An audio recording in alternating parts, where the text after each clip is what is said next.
Et pour tous ceux qui n'ont pas les idées très claires sur le dérèglement climatique. En Allemagne, la situation est catastrophique après les violentes inondations. Le réchauffement climatique est bel et bien provoqué par l'homme. 神奈川県の湯河原町では道路に水が溢れ出し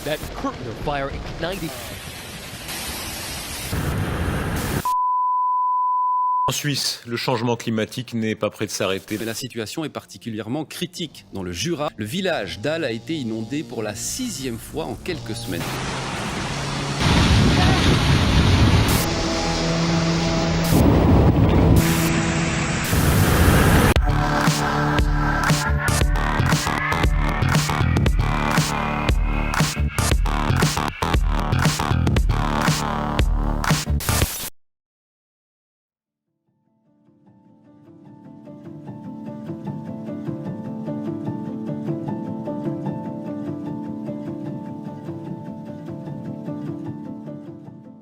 Ce n'est plus un secret pour personne, le changement climatique est bien là. Partout dans le monde, les tempêtes, les sécheresses, les inondations, les glissements de terrain et tant d'autres événements climatiques extrêmes ravagent des régions entières. Des écosystèmes disparaissent, les océans s'acidifient, les glaciers fondent et les forêts s'embrasent. Depuis le début de la révolution industrielle, la moyenne des températures a déjà augmenté de 1,1 degré Celsius et le taux de CO2 dans l'atmosphère a augmenté de 50%. Dans leur dernier rapport paru en août 2021, le GIEC, le groupe d'experts intergouvernemental sur l'évolution du climat, annonce que le changement climatique a 10 ans d'avance sur les précédentes prévisions.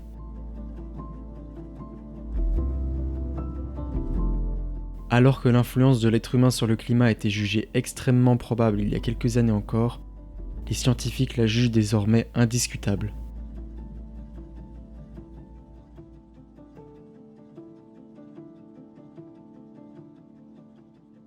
De la surconsommation à l'extraction de ressources fossiles, en passant par l'augmentation des émissions de gaz à effet de serre dans l'atmosphère, l'être humain a considérablement modifié le climat et les écosystèmes de la planète, déstabilisant ses cycles naturels.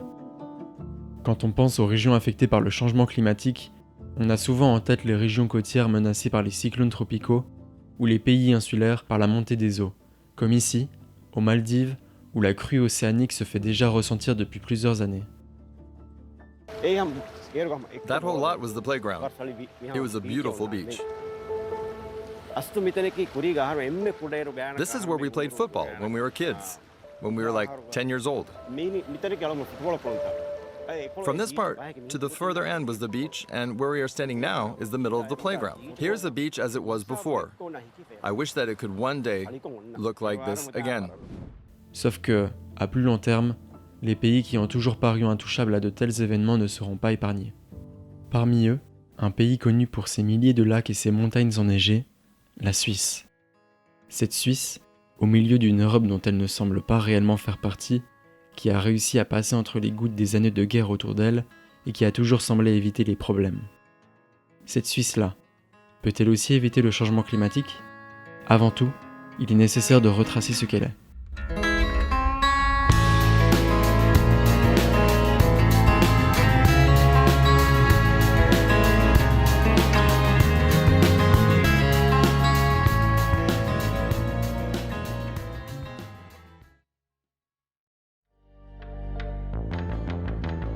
Pour commencer, la Suisse, ou Confédération suisse, est un pays situé au milieu du continent européen, fondé en 1291, formé de 26 cantons et habité par plus de 8,5 millions de personnes.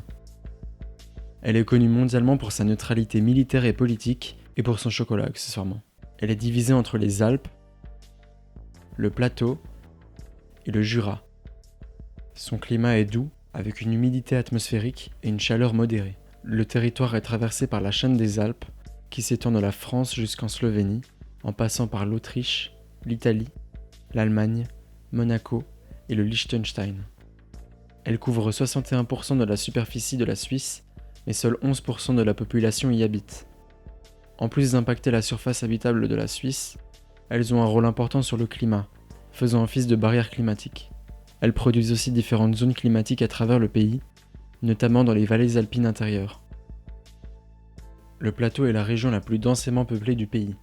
2/3 de la population y vit, alors qu'elle ne représente que 30% de la superficie totale de la Suisse. Près de la moitié de ces 30% sont occupés par des surfaces agricoles. C'est aussi sur le plateau que se concentre la majorité des grandes agglomérations et des centres industriels. Quant au Jura, il est comme les Alpes, peu peuplé et fait office de frontière naturelle avec la France. Il ne représente que 10% du territoire suisse et ses surfaces se partagent majoritairement entre forêt et agriculture. De plus, la Suisse est souvent surnommée le château d'eau de l'Europe, et à raison. 4% de son territoire sont constitués d'eau et elle compte plus de 1500 lacs et 61 000 km de cours d'eau. De nombreux importants fleuves tels que le Rhône, le Rhin, la Sarine, l'Inn ou encore l'Ar prennent leur source dans les vallées alpines suisses. Cette abondance est également un atout majeur en termes d'énergie. 56% de l'électricité produite en Suisse provient de la force hydraulique. Il s'agit maintenant de voir si ce climat paisible a été transformé par le changement climatique, et, si oui, comment.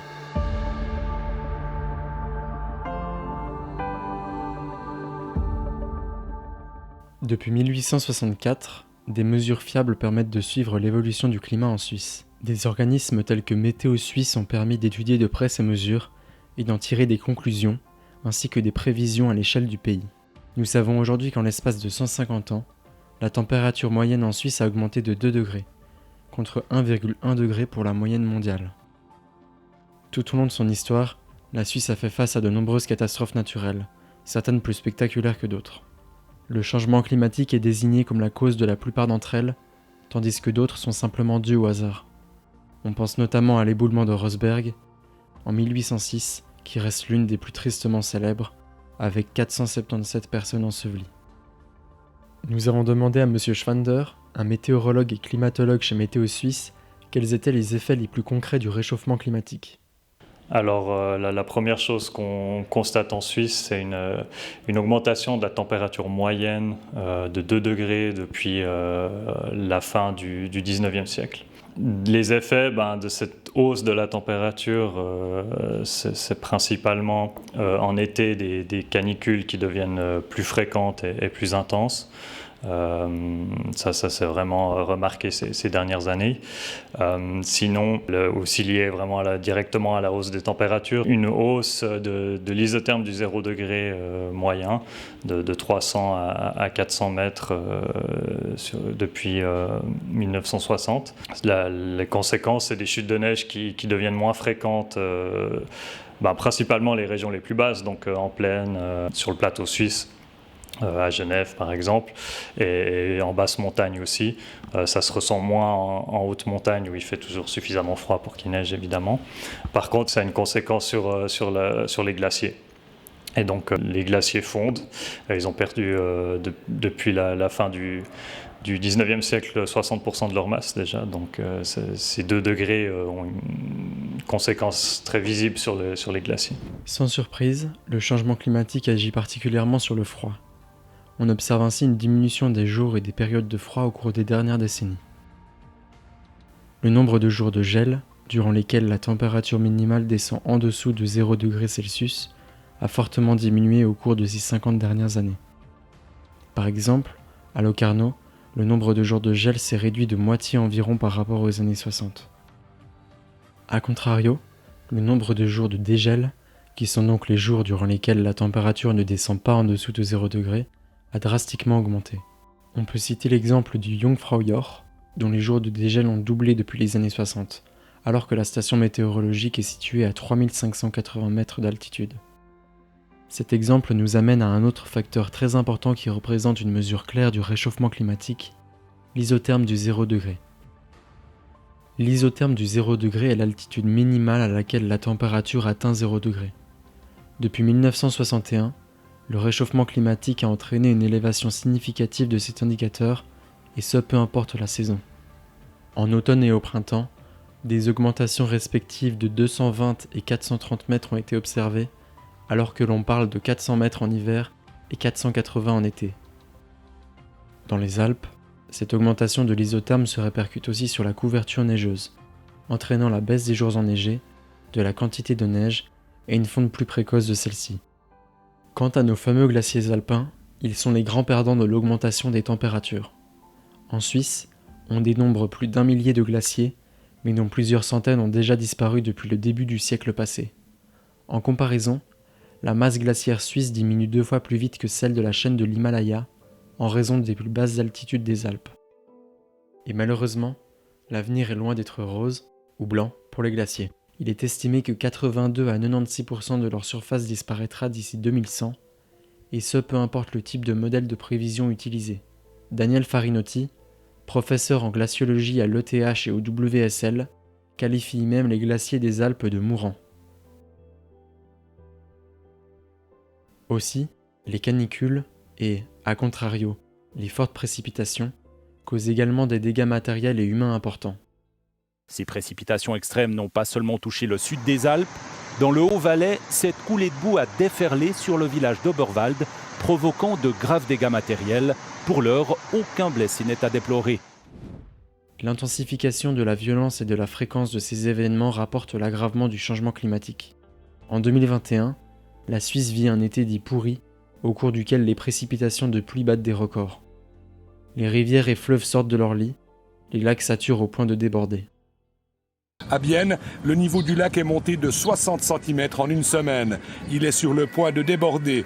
Heureusement sans atteindre des dégâts aussi dévastateurs et meurtriers comme en Allemagne, en Belgique et en France à la même période, cette année encore est marquée par des records inquiétants. Les précipitations sont aussi impactées par le réchauffement climatique. Elles représentent un grand enjeu car elles peuvent déclencher un ruissellement de surface, des inondations et des laves torrentielles, ou encore des glissements de terrain, et entraîner des dommages matériels et humains par la même occasion. Dans la plupart des stations de mesure, on observe depuis 1901 une fréquence accrue des fortes précipitations, qui sont aujourd'hui en moyenne 30% plus fréquentes qu'au début du siècle passé. L'intensité des précipitations journalières les plus abondantes a augmenté de 12% en moyenne dans la même période. Bien que cela paraisse contradictoire avec tout ce qui vient d'être dit, le facteur d'intensité est aussi en augmentation en ce qui concerne les sécheresses. La sécheresse est calculée à l'aide de l'indice SPEI, le Standardized Precipitation Evaporation Index, littéralement l'indice de précipitation et d'évapotranspiration normalisé.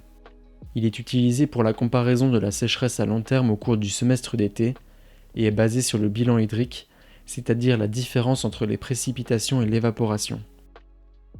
Durant le semestre d'été, le SPEI montre une légère baisse du bilan hydrique entre 1864 et 2018. Aussi, la fréquence des épisodes de sécheresse tend à une augmentation, ce qui peut parfaitement s'expliquer par le fait qu'en cas de hausse de la température, l'évaporation potentielle augmente aussi. Il est important d'ajouter à ce graphique que le semestre d'été 2018 a été très sec en comparaison avec les autres années, ayant un indice SPEI inférieur à -2, et présente la valeur SPEI la plus basse depuis le début des mesures en 1864.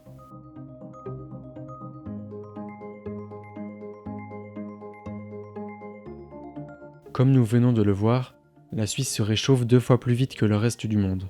La tendance moyenne par décennie en Suisse révèle une hausse de 0,14 degrés, environ le double de la tendance moyenne mondiale. À l'écoute de ces chiffres, une question vient naturellement à l'esprit. Comment se fait-il qu'un pays comme la Suisse ait une telle différence avec le reste du monde ? La réponse se trouve dans 3 facteurs principaux.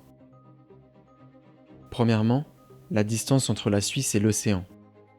Les océans se réchauffent moins vite, grâce à leur capacité d'évaporation, qui fait en sorte que la chaleur ne reste jamais trop longtemps.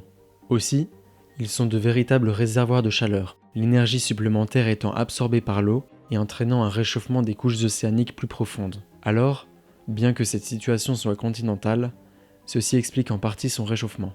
Deuxièmement, la proximité relative des régions polaires qui, elles, se réchauffent davantage. Il s'agit du phénomène d'amplification polaire qui est responsable du changement de température plus extrême dans les pôles. L'amplification polaire est le phénomène selon lequel tout changement dans le bilan radiatif net a tendance à produire un changement de température plus important près des pôles que la moyenne planétaire. Par bilan radiatif net, on entend la quantité d'énergie reçue et perdue par le système climatique terrestre.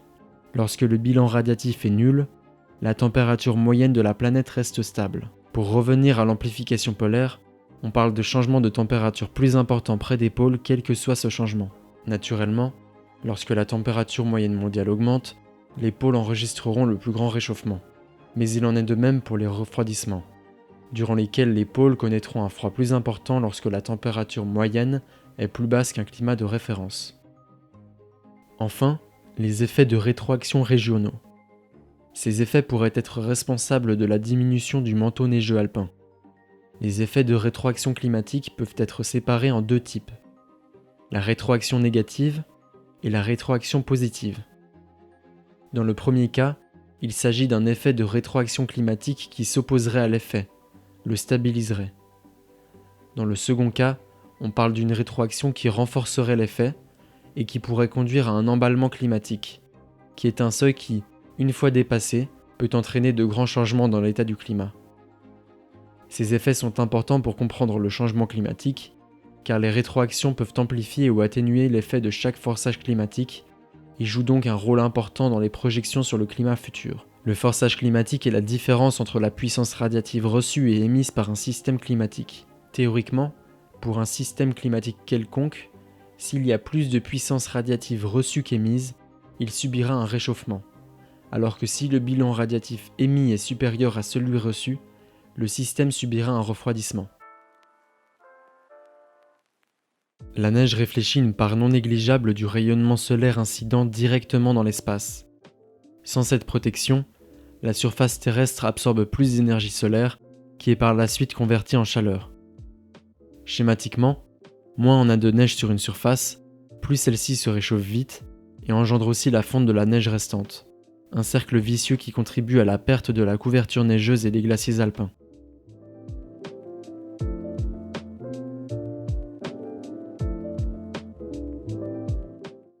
Alors que certains scientifiques alertent sur les risques des actions humaines sur le climat dès le début des années 1900, il faut attendre la toute fin des années 70 pour que la question climatique commence timidement à se populariser. À cette époque, aucun consensus scientifique n'a encore été établi. Si le changement climatique représente une menace pour l'être humain et son environnement pour certains, il est aussi vu comme une hypothèse farfelue, voire une opportunité par d'autres. Ainsi, en 1986, il était assez commun de voir s'affronter ces deux visions. Wir glauben, dass der CO2-Gehalt der Atmosphäre weiter ansteigen wird. Ebenso die Gehalte an anderen Spurengasen wie Methan, N2O, Chlor, Fluor, Kohlenwasserstoffe. Und dieser kombinierte Effekt sollte zu einer erheblichen globalen Erwärmung führen. Mais alors qu'est-ce qui se passerait si ça s'échauffait, comme M. Oettinger vient de nous l'annoncer ? Bon, alors ça chaufferait, comme il a dit, très irrégulièrement. C'est-à-dire que les régions polaires auraient une température qui monterait peut-être de 5 ou 6 degrés, peut-être 7 ou 8, selon certains auteurs, alors que les régions équatoriales et tropicales ne bougeraient pratiquement pas. Alors, qu'est-ce que ça aura comme conséquence ?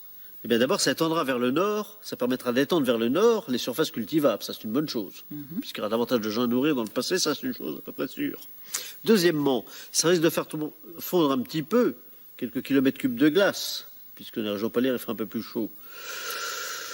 Bon, qui se traduirait par une montée de la mer de quelques mètres, mais je ne pense pas de 80 mètres, n'est-ce pas ? Ce ne serait pas ces scénarios catastrophes que certains annoncent.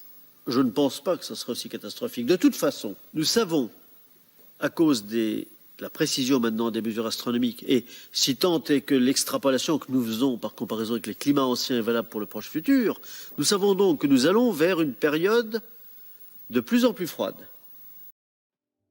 Finalement, ce n'est qu'en 1992, soit 20 ans après le premier sommet de la Terre, que l'ONU s'engage réellement sur le sujet, lors de la conférence de Rio, à laquelle la Suisse prend également part. Les années 90 voient alors l'émergence du débat sur le changement climatique, qui commence enfin à faire réagir les sphères médiatiques et politiques. Comme vu plus tôt, la Suisse prend des mesures contre le réchauffement climatique depuis plus d'une vingtaine d'années, mais c'est récemment que les choses ont commencé à s'accélérer. En effet, la Suisse n'a pas fait exception en ce qui concerne la vague verte qui a touché l'Europe et le monde de manière plus générale. Depuis la fin des années 2010, la popularisation et la vulgarisation du réchauffement climatique et de sa lutte n'ont fait qu'augmenter. Le SEQE, parfois abrégé SCEQE, est le système d'échange de quotas d'émissions. Il consiste en une bourse du carbone et a comme objectif une réduction des émissions globales de CO2 et d'atteindre les objectifs fixés pour l'UE dans le protocole de Kyoto. L'une des solutions mises en place par les États européens a été l'instauration d'échanges de crédits carbone. Le crédit carbone consistant en une unité équivalente à 1 tonne de CO2 évité ou séquestré.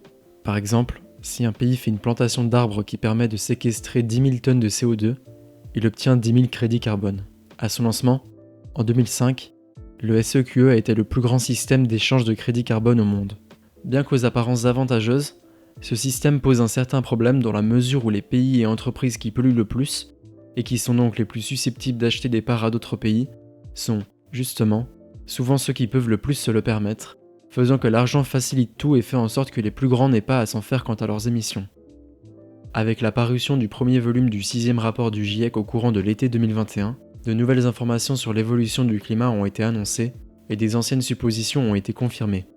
Le 21 octobre 2021, 10 jours avant la COP26, une fuite des documents du GIEC est révélée par la BBC.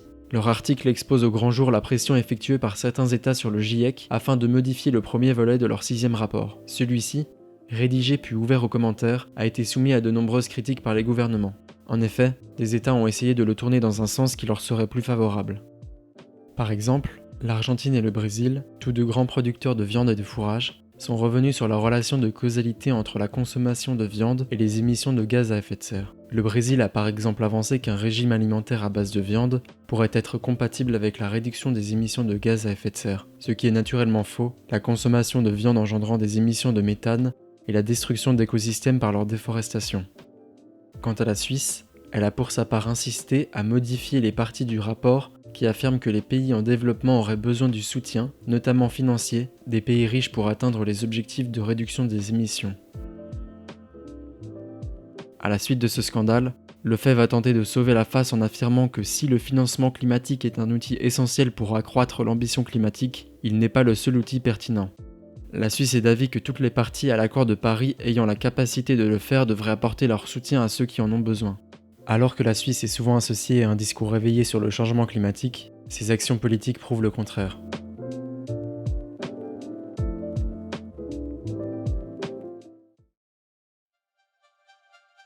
Comme dit plusieurs fois, la Suisse est affectée environ 2 fois plus que la moyenne mondiale, et ce en raison de plusieurs facteurs, qui sont propres à sa localisation et à la présence de montagnes et de glaciers sur le territoire suisse notamment. Peu importe ce qu'on en pense, le changement climatique est bien là. La réponse à cette situation doit être donnée de manière urgente, sincère et sociale. Urgente, car malgré tout ce que l'on connaît actuellement, ce n'est qu'une infime partie de ce qui risque de nous arriver. De plus, les actions d'aujourd'hui non favorables à l'environnement seront les causes des problèmes de demain. Ce n'est plus le temps du déni, mais celui de l'action. La manière avec laquelle la Suisse a réagi face au réchauffement climatique n'est de loin pas une exception. En effet, peu sont les pays qui ont agi soit plus tôt, soit de manière plus conséquente que la Suisse. Aucun pays n'a de comportement exemplaire sur cette problématique, et la Suisse s'inscrit dans cette lignée, à vouloir protéger ses acquis comme les autres. La Suisse est une mauvaise élève, mais toute la classe des pays développés l'est aussi. Tous se sont fait complètement écraser par le système économique qui a permis aux plus grandes entreprises d'agir en toute impunité et d'étouffer toute tentative de changement. Plus que jamais, l'action est nécessaire, indispensable même. Malgré tout l'optimisme et la bonne volonté de la force citoyenne, une réponse politique reste cruciale. Ce n'est qu'avec tous les acteurs de la société que nous réussirons à aller de l'avant.